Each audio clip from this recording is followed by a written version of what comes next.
మనకి ఇంజనీరింగ్ అనగానే CSC, ECE, mechanical, civil ఇవే గుర్తొస్తాయి కదా. కానీ ఒక కెరియర్ ఉంది. ఈ కెరియర్ని మనం ఎప్పుడూ చూడం. కానీ కొన్ని సందర్భాల్లో మనం ఉపయోగించే aeroplanes, bridges, oil pipe lines, పెద్ద పెద్ద పవర్ ప్లాంట్స్, మెట్రోస్ ఇవన్నీ సేఫ్గా ఉండడానికి ఈ కెరియర్ కూడా ఒక కారణం అంటే నమ్ముతారా? ఆ కెరియర్ పేరు ఎన్డిటి, నాన్ డిస్ట్రక్టివ్ టెస్టింగ్. ఈ కెరియర్ ఒక ఇంజనీరింగ్ బ్రాంచ్ కాదు. అయితే ఏంటి? ఎంపీసీ తర్వాత ఈ కెరియర్లోకి ఎలా రావచ్చు, ఈ కెరియర్ని ఎవరు చూస్ చేసుకోవచ్చు, ఇలాంటి విషయాలు ఈరోజు తెలుసుకుందాం. ఒక బ్రిడ్జే తీసుకుందాం. రెడీ అవగానే కొన్ని వేల మంది దాని మీద ప్రయాణిస్తారు. అలాగే ఒక ఏరోప్లేన్ రెడీ అవగానే వందల మంది అందులో ప్రయాణిస్తారు. కానీ ఒక ప్రశ్న, నిజంగా అవి సేఫ్ కండిషన్లో ఉన్నాయా అని ఎవరు చెప్తారు? పగలగొట్టి టెస్ట్ అయితే చేయలేరు కదా, దట్స్ ఇంపాసిబుల్. డ్యామేజ్ చేయకుండా లోపల క్రాక్స్ ఉన్నాయా, లేదా ఏదైనా వీక్ పాయింట్ ఉందా, వాటి మెటీరియల్ స్ట్రాంగ్గానే ఉందా, ఇలాంటి విషయాలను తెలుసుకోవడానికి ఉపయోగించే టెస్టింగ్ టెక్నాలజీస్నే నాన్ డిస్ట్రక్టివ్ టెస్టింగ్ అంటారు. అసలు ఈ ప్రొఫెషన్ ఎందుకు వచ్చింది? పెద్ద పెద్ద ఇండస్ట్రీస్ పెరిగాయి, పవర్ ప్లాంట్స్ పెరిగాయి, ఎయిర్ క్రాఫ్ట్స్ పెరిగాయి, ఆయిల్ అండ్ గ్యాస్ ప్రాజెక్ట్స్, ఇలా అన్నీ పెరుగుతూ వచ్చాయి.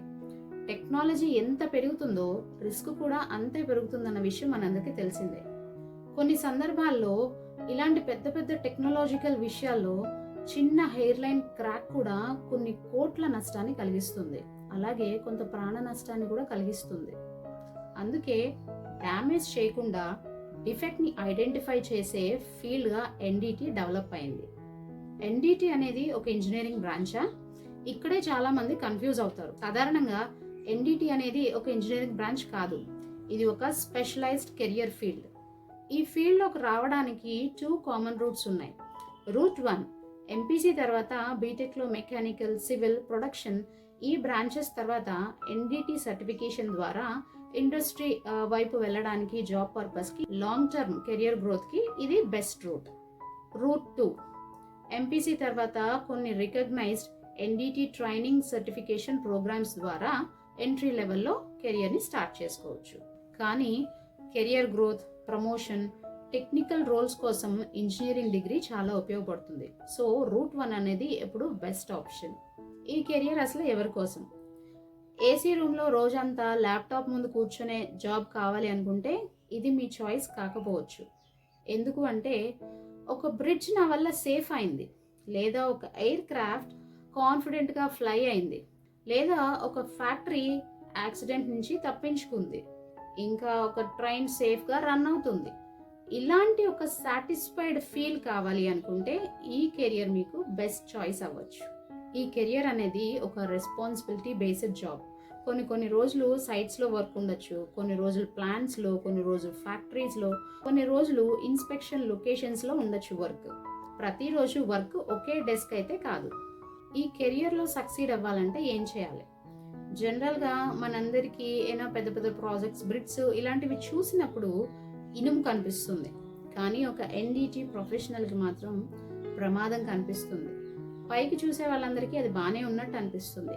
కానీ ఎన్డిటి ప్రొఫెషనల్స్కి మాత్రం అక్కడ ఒక డిఫెక్ట్ ఉంది, లేదా అది ఇప్పుడు ఇగ్నోర్ చేస్తే ఫ్యూచర్లో పెద్ద ప్రాబ్లం అయ్యే అవకాశం ఉంది అని చెప్పి గుర్తించగలగాలి. అందుకే ఈ కెరియర్కి కావాల్సిన పిల్లర్ స్కిల్స్ ఏంటో తెలుసా? Observation, patience, technical thinking and responsibility. ఈ కెరియర్ యొక్క వర్క్ ఎన్విరాన్మెంట్ ఎలా ఉంటుంది? ఇప్పుడు ఒక ప్రశ్న, ఎన్డిటి ఇంజనీర్ ఎప్పుడు ఏసీ రూమ్లో ల్యాప్టాప్ ముందు కూర్చుంటాడా? అస్సలు కాదు. ఈ ఫీల్డ్లో వర్క్ ప్రతిరోజు ఒకేలా అస్సలు ఉండదు. మనం ఇంతకుముందు చెప్పుకున్నట్టు ఒక రోజు వర్క్ ఆయిల్ రిఫైనరీలో ఉంటే మరో రోజు మ్యానుఫ్యాక్చరింగ్ ప్లాంట్లో ఉంటుంది. ఒక రోజు బ్రిడ్జ్ ఇన్స్పెక్షన్లో ఉంటే ఇంకో రోజు ఎయిర్ క్రాఫ్ట్ హ్యాంగర్ ఇన్స్పెక్షన్లో ఉంటుంది. ఒకరోజు రైల్ కాంపోనెంట్స్లో ఉంటే ఇంకో రోజు పవర్ ప్లాంట్లో ఉంటుంది.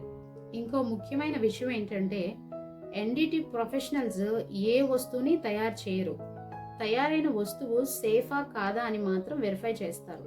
ప్రొడక్షన్ టీం తయారు చేస్తే క్వాలిటీ టీం అప్రూవ్ చేస్తుంది. కానీ ఒక ఎన్డిటి ప్రొఫెషనల్ మాత్రం లోపల కంటికి కనిపించని సమస్య ఏదైనా ఉందా అని మాత్రమే వెరిఫై చేస్తారు. ఈ రెస్పాన్సిబిలిటీనే ఈ కెరియర్కి ఒక వాల్యూని యాడ్ చేస్తుంది. ఇప్పుడు ఒక లాజికల్ క్వశ్చన్, ఫ్యూచర్లో ఈ కెరియర్కి డిమాండ్ ఉంటుందా? ఒక్కసారి ఆలోచించండి. ఎయిర్పోర్ట్స్ పెరుగుతున్నాయి, మెట్రో ప్రాజెక్ట్స్ వస్తున్నాయి, హైవేస్ వస్తున్నాయి, oil and gas industry expansion, railway modernization, space and defence manufacturing, ఇలా చాలా టెక్నికల్ ఫీల్డ్లో మనం డెవలప్ అవుతూనే ఉన్నాం. సో ఎక్కడెక్కడైతే సేఫ్టీ ముఖ్యమో అక్కడ ఇన్స్పెక్షన్ ఖచ్చితంగా అవసరం. సో ఈ కెరియర్ డిసపియర్ అయిపోయే అవకాశం చాలా తక్కువనే చెప్పుకోవచ్చు. టెక్నాలజీ మారుతుంది, టెస్టింగ్ మెథడ్స్ అప్గ్రేడ్ అయ్యే అవకాశం ఉంది, కానీ సేఫ్టీ రిక్వైర్మెంట్ మాత్రం తగ్గదు. AI impact on this career. ఇప్పుడు అందరికీ ఒకటే భయం, ఏఐ వస్తుంది, ఏ జాబ్ పోతుందో అని భయం. సో ఏఐ ఈ కెరియర్ని కూడా రిప్లేస్ చేస్తుంది అనుకుంటున్నారా? ఏఐ ఈ ఫీల్డ్ ఎప్పటికీ రిప్లేస్ చేయదు. ఒకవేళ చేస్తే ఒక రిపోర్ట్ని ఫాస్ట్గా అనలైజ్ చేసి ఇవ్వచ్చు, ఇమేజెస్ కంపేర్ చేయొచ్చు, లేదా ఒక సజెషన్స్ ఇవ్వచ్చు. కానీ ఏఐ ఎంత పెరిగినా ఫైనల్గా టెక్నికల్ జడ్జ్మెంట్ లేదా ఒక సైట్ రెస్పాన్సిబిలిటీ, సేఫ్టీ అప్రూవల్స్, ఇవన్నీ క్వాలిఫైడ్ ప్రొఫెషనల్స్ చేతిలోనే ఇంకా ఉన్నాయి కదా. సో ఈ ఫీల్డ్ విషయంలో ఏఐ గురించి భయపడాల్సిన అవసరం లేదు. Fees and learning path. ఈ ఫీల్డ్లోకి రావాలంటే మన లెర్నింగ్ అండ్ ఇన్వెస్ట్మెంట్ ఎంత ఖర్చు అవుతుంది అని. జనరల్గా ఇంజనీరింగ్ డిగ్రీలోకి వచ్చే వాళ్ళు ఎన్డిటి సర్టిఫికేషన్ చేస్తారు. సర్టిఫికేషన్ కాస్ట్ జనరల్గా ఇన్స్టిట్యూట్ లెవెల్ లేదా ట్రైనింగ్ డ్యూరేషన్ బట్టి మారుతుంది. కొన్ని ఇన్స్టిట్యూషన్స్లో జనరల్గా 30,000 to 1.5 lakh వరకు ఛార్జ్ చేసే సందర్భాలు ఉన్నాయి. కానీ ఫీజ్ చూసి జాయిన్ అవ్వకండి. ఫస్ట్ మీకు ఈ ప్రొఫెషన్ సూట్ అవుతుందా లేదా అని చెక్ చేసుకోండి. Abroad opportunities. ఈ ఫీల్డ్ ఇండియా వరకే పరిమితమా? చూద్దాం. Oil and gas, aviation, marine, heavy industries, power plants, ఇలాంటివి ఏ దేశాల్లో అయితే ఉంటాయో అక్కడ ఎన్డిటి ప్రొఫెషనల్స్కి ఖచ్చితంగా ఆపర్చునిటీస్ ఉంటాయి. అయితే దేశాన్ని బట్టి సర్టిఫికేషన్స్ అన్నా మారచ్చు, లేదా ఎక్స్పీరియన్స్ రిక్వైర్మెంట్స్ అన్నా మారచ్చు. ఒకవేళ మీకు అబ్రాడ్ గోల్ ఉంటే ఇండియాలో స్ట్రాంగ్ ఫౌండేషన్ని బిల్డ్ చేసుకోవడం బెటర్.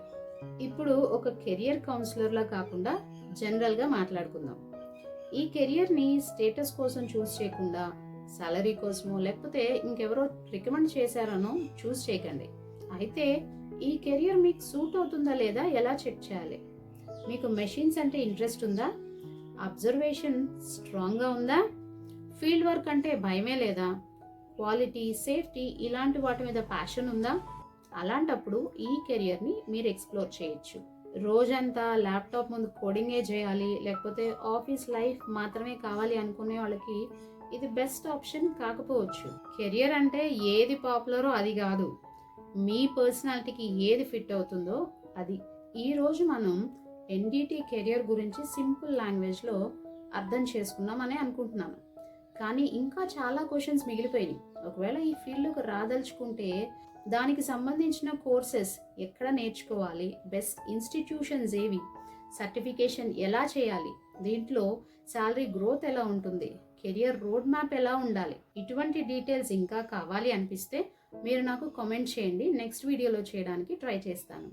ఈ వీడియో మీకు యూస్ఫుల్ అనిపిస్తే మీ ఫ్రెండ్స్ అండ్ ఫ్యామిలీ మెంబర్స్కి ఖచ్చితంగా షేర్ చేయండి.